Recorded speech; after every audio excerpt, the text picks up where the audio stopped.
ये कहानी राजस्थान के कोटा शहर की एक भूतिया हवेली के बारे में है। ये हवेली राजा महाराजा के समय में बनाई हुई थी, लेकिन पिछले 18 सालों से इस हवेली में आज तक कोई भी रहने के लिए नहीं आया है। इच्छा होने पर भी इस हवेली में कोई भी नहीं रह पा रहा था, क्योंकि लोगों का कहना था कि इस हवेली में भूत प्रेत का साया है। जब अजीत सिंह को इस हवेली के बारे में पता चला तो उसने तय किया कि वो इस रहस्य को जानकर ही रहेगा, क्यों लोग इस हवेली में नहीं रह पा रहे हैं। उसने मजबूत इच्छा शक्ति से हवेली में रहने की पूरी तैयारी कर ली। जब उसने हवेली के अंदर जाने के लिए पैर आगे बढ़ाया तो दरवाजे पे किसी अनजान व्यक्ति ने उसे रोक लिया और नज़दीक आके बोला, कौन हो आप और किधर जा रहे हो? अजीत सिंह ने जवाब देने के बजाय सामने से सवाल किया, जी आप कौन?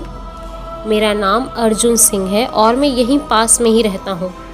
अजीत सिंह ने पूछा, ओह अच्छा, मैंने सुना है कि ये एक भूतिया हवेली है और यहाँ कोई भी नहीं रह पाता है, इसीलिए मैं इस हवेली में एक दिन के लिए रुकने का फैसला किया है।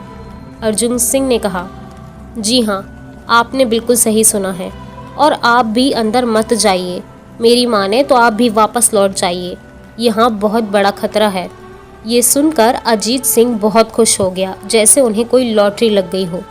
अर्जुन ने उसकी खुशी को देखकर बोला, आप क्यों खुश हो रहे हो? आपको तो भूत का नाम सुनकर डर लगना चाहिए था।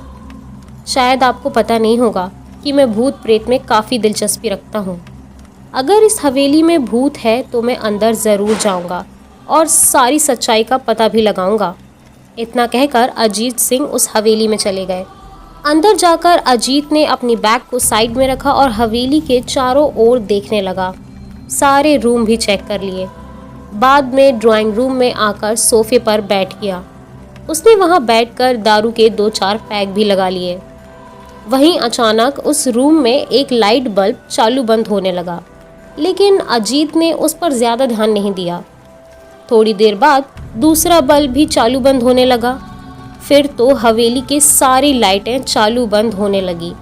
ये सब देखकर अजीत अपनी जगह पर खड़ा हो गया और संपूर्ण सचेत हो गया।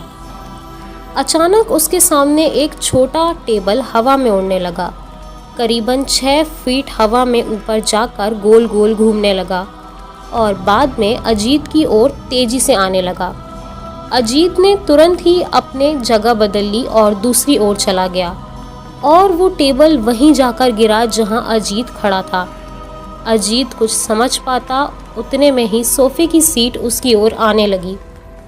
वो जल्दी खड़ा हो गया और छलांग लगाकर दूसरी ओर कूद गया, जिसके कारण सोफा दीवार से टकराया और अजीत बच गया। अचानक सब कुछ शांत हो गया। अजीत ने चारों ओर सतर्कता से देखा और बड़ी आवाज़ में पूछा, तुम जो भी हो मेरे सामने आकर बात करो। वहीं एक बड़ी परछाई उसके सामने आई। अजीत ने उस परछाई को देखकर बोला, कौन हो तुम और क्यों मारना चाहते हो मुझे? परछाई ने कहा, तुम्हारी भूल के कारण। अजीत ने पूछा, मेरी भूल? मैंने कौन सी भूल की है? इस हवेली में आने की भूल। मैं किसी को भी इस हवेली में खुश नहीं देख सकता। अजीत ने पूछा, लेकिन क्यों? उस परछाई ने जवाब दिया, आज से ठीक 18 साल पहले इस हवेली के मालिक ने मुझे यहीं पर मार डाला था। मेरी कोई गलती भी नहीं थी। इसी वजह से मेरी आत्मा इस हवेली में भटकती रहती है।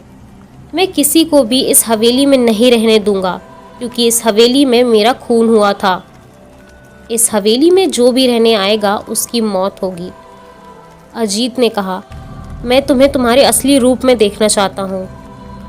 तुम्हें मारने से पहले मैं तुम्हारी ये इच्छा अवश्य पूरी करूँगा।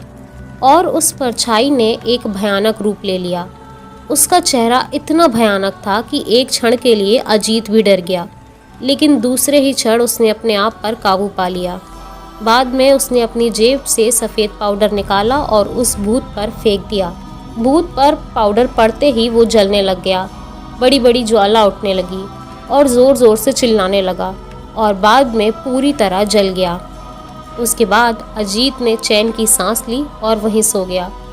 दूसरे दिन सुबह जब अजीत को सही सलामत हवेली के बाहर आते देख अर्जुन को आश्चर्य हुआ। अर्जुन ने अजीत से पूछा, तुम जिंदा कैसे हो? तब अजीत ने अर्जुन को कल रात की पूरी घटना सुनाई और बोला अब ये हवेली भूतिया हवेली नहीं रही। तो दोस्तों, अगर आपको ये कहानी भूतिया बंगला अच्छी लगी हो तो प्लीज़ वीडियो को लाइक कर दें और इस चैनल को सब्सक्राइब कर लीजिए और प्लीज़ हमें कमेंट करके ज़रूर बताएं कि ये कहानी आपको कैसी लगी। Thank you so much for watching.